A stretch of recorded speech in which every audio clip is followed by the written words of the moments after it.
conjuntura. Segundo, eu estava vendo um dado hoje, Rom, que é muito significativo.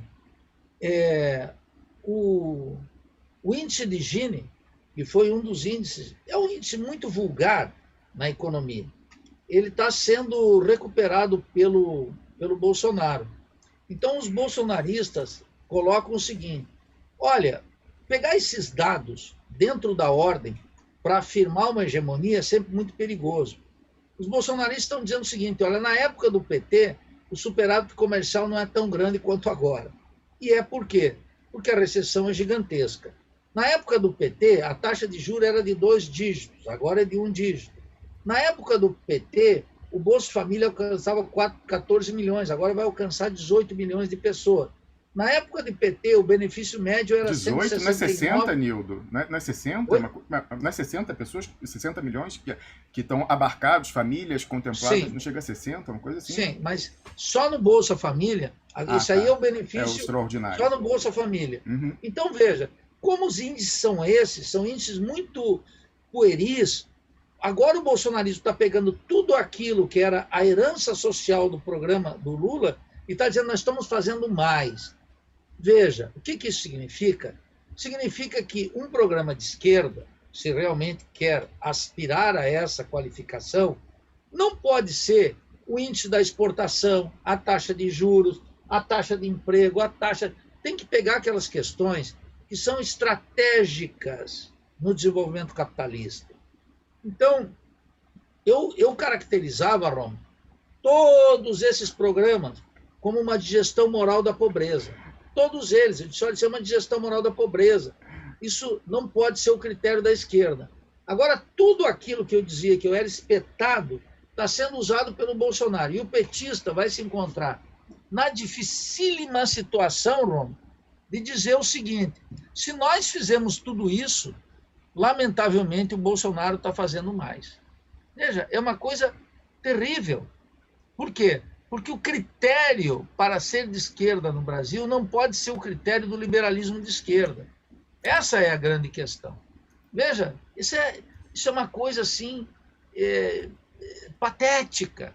Por quê? Nós não podemos namorar as transformações só dentro da ordem. Se nós não tocarmos naquilo que é essencial, a propriedade privada, se não tocarmos o sistema bancário, se não tocarmos a remessa de lucros, se não tocarmos a transferência de valor, se não tocarmos a estrangeirização das terras, aqueles temas que são, obviamente, saem longe desse liberalismo de esquerda, dessa digestão moral da pobreza que nós precisamos.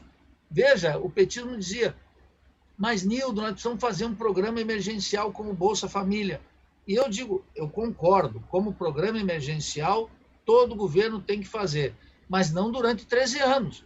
Não eternizá-los, tem que tocar nas questões essenciais. Um bom keynesiano colocaria algo essencial, diria: olha, como é que está a taxa de investimento, como é que estão os salários, como é que está a reprodução ampliada do capital. É isso que conta, não é quantos pobres estão sendo atendidos. Nildo, essa é a questão. Eu preciso dar um aviso, que é o seguinte, né? Várias vezes a gente alerta as pessoas para a necessidade de ir para as plataformas alternativas, começando pelo nosso canal no Telegram, que não à toa, primeiro link da descrição, e também o VK, que é o equivalente russo ao Facebook, que dá mais de propriedade do Estado russo por meio da Gazprom, uma estatal do gás. O que acontece? Olha o que tá, a coisa está apertando. Olha só, então tá aqui, ó, minha conta no Facebook acaba de ser bloqueada. Tá aqui, ó. Eu já tinha recebido um alerta no fim de semana, né, que eu partilhei nas redes, o print, mas tá aqui, ó. Eu não posso postar nada porque disseram, né, fizeram uma denúncia em massa dizendo que o meu conteúdo ao Facebook, dizendo que o meu conteúdo é abusivo, né, que enfim, aí para impedir que esse conteúdo abusivo faça mal às pessoas que fazem parte dessa rede social, dessa plataforma, eles bloquearam a minha conta. Eu vou apertar esse botãozinho aqui inutilmente, né, eu vou discordar da decisão do Facebook, tá certo? E o que aconteceu? Quando que isso foi determinado? Foi quando eu compartilhei o link do YouTube lá no Facebook, o link da transmissão do YouTube no Facebook. Ele foi denunciado em massa, né, nessa manhã, enquanto a gente estava tentando... Nem a transmissão tinha começado, já tinham desmonetizado, eu até ri com você fora do ar, mas tá aqui, ó, cadê, ó? eu fui fazer o compartilhamento, ó, cadê? Ah, ó, aí tá aqui, ó. Aí ele vai dizer que não pode compartilhar no Facebook porque esse link foi denunciado em março. Ele vai botar aqui, ó, para colocar na página do Grupo Expresso. Aí eu vou receber a notificação, quero mostrar aqui para você. Que aí ele vai falar que foi, ó, a sua mensagem não pode ser postada, né, o que você fez, porque o conteúdo nela anexado, no caso o link do YouTube, tem material que outras pessoas no Facebook denunciaram como abusivo, né? Então a coisa está apertando, eu estou avisando que se você não é trouxa, você já deveria estar no Telegram, já deveria estar no VK, já deveria ter colocado o seu e-mail na nossa lista de distribuição. É uma questão de tempo até a gente sofrer o hard ban nas plataformas do imperialismo, né? Por enquanto eles tentam invisibilizar com a questão ali usando os algoritmos, né? O que se chama de soft ban, banimento disfarçado e tal. Mas você vê, quando a gente consegue o alcance que a gente teve na sexta-feira, os recortes que a gente colocou no fim de semana, aí o soft ban já não está sendo mais eficaz. E aí eles passam a ver se compensa ou não compensa o custo de imagem de banir de uma vez e alguma projeção, porque é um selo bonito de ter. Quem foi banido do Facebook, do YouTube, Nildorix, foi a Spam TV do Irã. Então você fala, olha, é o atestado de que você está contrariando fortes interesses do imperialismo. Então eles veem que não deixa de ser uma promoção, mas vai ter uma hora e falar assim, não, é melhor isso do que o pessoal ficar vendo, porque a gente está conseguindo, né, de alguma forma, apesar da invisibilização, com os canais alternativos, conseguir índices de visualização como se não houvesse sabotagem. Então, já não está sendo mais eficaz a invisibilização. Então, é uma questão de tempo até a gente ser banido de vez. Já começou aí, ó, já bloquearam, não sei por quanto tempo, a minha conta no Facebook. Então, mais uma vez, eu reforço que é urgente, se você quer se somar a Nildorix, a mim e a outras pessoas na não desistência do Brasil nessa geração, é urgente que você vá para os canais tão blindados do imperialismo, Telegram e VK, Nildorix. Essa é uma decisão cada vez. Mas veja, olha como, inclusive nesse acesso aos mecanismos de difusão digital, Rom, começa a ter uma politização muito grande. Eu vejo a quantidade de amigos meus que estão entrando no Telegram, mas quantidades assim com muito mais frequência do que em outras épocas. Então, tudo vai sendo politizado. Isso significa que a luta política está alcançando graus de exigência maiores. Percebe? É claro que o peso dos monopólios de televisão, como Rede Globo, CNN, etc., os canais abertos, eles são ainda muito grandes. Mas veja, não pode mais calar todo aquele que tenha 2 moléculas de curiosidade intelectual e 2 moléculas de lucidez política, para começar a buscar para além dos partidos, buscar, lamentavelmente, para além dos sindicatos, buscar, lamentavelmente, para além dos acadêmicos que pintam como intelectuais da moda e não querem tocar naquilo que efetivamente é essencial, buscar aquilo que pode efetivamente mudar a vida, e não ficar simulando na política. Então, a política está lentamente entre nós, Rom. Eu queria fazer essa reflexão aqui. A política, o conceito de política, chamamos assim, o que é relevante na política, ela está operando uma grande transformação entre nós. E veja, às vezes as pessoas dizem, Nildo, mas isso é um otimismo de tua parte. Não, é que nesse lusco-fusco, nós já estamos vendo que outras formas, outras exigências estão acontecendo. E isso é muito importante, isso é o novo na política. Aqueles que estão buscando o novo da política terão que queimar seus políticos de estimação, terão que superar as suas formas tradicionais de fazer política e terão que observar que a vida sempre está pedindo o novo, o revolucionário. As formas antigas estão caducas. Essa é uma questão essencial. E mesmo aqueles que ficam pensando que o Bolsonaro ganhou uma hegemonia, eu aventei na direção, na última reunião nacional do diretório do PSOL, algo fundamental, que eu fiquei estarrecido, que foi a votação, o meu pedido para que se abrisse o partido.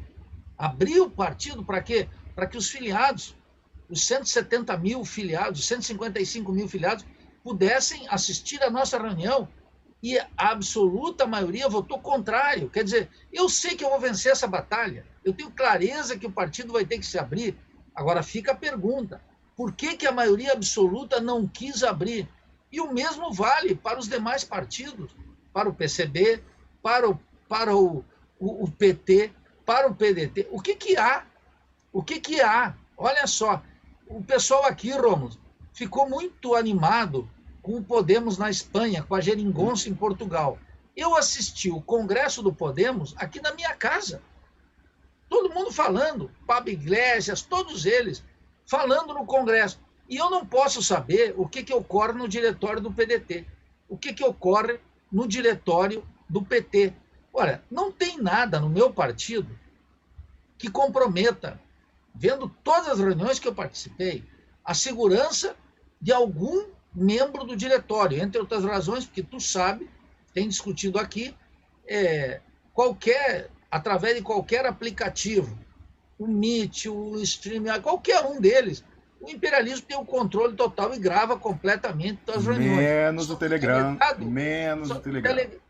Menos o Telegram. Fica vetado exatamente aos filiados, aqueles que precisariam ultrapassar a consciência ingênua para a consciência crítica. Os partidos não se abrem. Você falava aí de cinismo, né, Nildorix? O pessoal que falou que era por questão de segurança, para os generais ou o imperialismo não terem acesso à reunião do Jornal Nacional do PSOL, são cínicos. Eles sabem perfeitamente que isso aí está aberto. Isso aí tem artigo falando, né? Todas essas plataformas que têm sede, seus servidores do imperialismo, estão abertas para a NSA e a NSA abre, franqueia para os generais do Brasil. Então, como você falou, é para sonegar a ciência dos filiados e muitos desses aí sequer estão no Telegram. Então, até da boca para fora esse argumento de segurança. É completamente descabido. Então, o que eles querem? Essas cúpulas partidárias todas, meus camaradas do Diretório Nacional, isso vale para o PSOL, vale para o PT, vale para o PDT, para todos os partidos, isso virou, imagine, os partidos administram somas extraordinárias do fundo eleitoral. Ora, isso solda alianças, etc., tem que ter um cuidado, uma transparência, que a esquerda precisa fazer uma batalha moral e política. Moral não no sentido da moral burguesa, moral no sentido de fazer uma crítica ao sistema político, e as nossas reuniões tinham que ser abertas. Tinham que ser abertas para que o povo veja, aqueles que votam nos nossos candidatos e aqueles que são filiados no partido, vejam quem são, de fato, seus dirigentes. Não em reuniões de pequenas tendências, de grupos. Isso tudo está ultrapassado. Olha, a gente está fazendo lives, nós temos um programa como esse aqui, eu participo de outros, como Faixa Livre lá no Rio de Janeiro, discutindo abertamente, e nós aqui abertamente, Ron. Há quanto tempo? Isso, os partidos atuais não podem alimentar a cultura do conchavo, do acordo fácil, da omissão sistemática, do turbinamento do cinismo, da omissão e da cumplicidade. Nós temos que fazer uma discussão aberta para que os partidos se renovem, inclusive com esse recurso da mídia, que o sujeito que está lá no Acre, o sujeito que está lá na fronteira de Bagé, no norte, no nordeste, que está lá num bairro proletário de Recife, que esteja lá no interior da Paraíba, em Cajazeiras, que esteja no interior do Paraná, em Maringá, que esteja lá em Belford Roxo, etc., observe o que está se discutindo no partido. Os partidos teriam que passar por uma autorrenovação intelectual e política que demanda coragem de seus dirigentes, demanda lucidez de seus dirigentes, demanda 2 moléculas de lucidez para que se abram à discussão para ver o que é relevante no nosso povo. Ou nós vamos ficar submetidos, sabe a quê, Rom? Eu fico estarrecido, mas ao mesmo tempo eu entendo, quando eu fico observando que uma possibilidade eleitoral é Luciano Huck, isso só ocorre por absoluta responsabilidade da esquerda. Por quê? Porque a esquerda teria que estar discutindo isso abertamente, mostrando que esse apresentador de televisão, ele trafica com a pobreza e com a miséria de milhões que são sorteados ali para ver quem vai sair do Vale de Lágrimas. Então, ele aumenta a alienação. Agora, isso precisa ser discutido abertamente com os partidos. Os partidos não têm que ter medo de se abrir. Esse bom mocismo dos parlamentares que ficam fazendo cálculo de como é que eu vou manter meu reino por um mandato. parlamentar não pode ser um combustível de uma esquerda que precisa renascer das cinzas. E esse desafio está colocado para todos os partidos. E aqueles que nos escutam aqui no Duplo Expresso têm que ter também uma responsabilidade militante muito grande, que não é de um espectador meramente midiático, olhando aqui. Vai ter que ele próprio abandonar as suas ilusões, vai ter que ele próprio sair para uma militância mais ativa, vai ter que ele próprio queimar seus barcos, esses pedindo que os políticos vulgares queimem. Aquele militante que está aqui, ele não vai poder se puxar pelos cabelos, ele vai ter que entender que ele vai ter que sair da sua comodidade, vai ter que buscar a leitura de um livro proibido, uma forma de fazer política mais ousada, a crítica àquelas ilusões que trouxeram nós para essa crise. Afinal, meus caros expressonautas, foi um raio divino que nos trouxe aqui, foi um azar na política que nos trouxe nessa condição de ser conduzido por um protofascista? Não!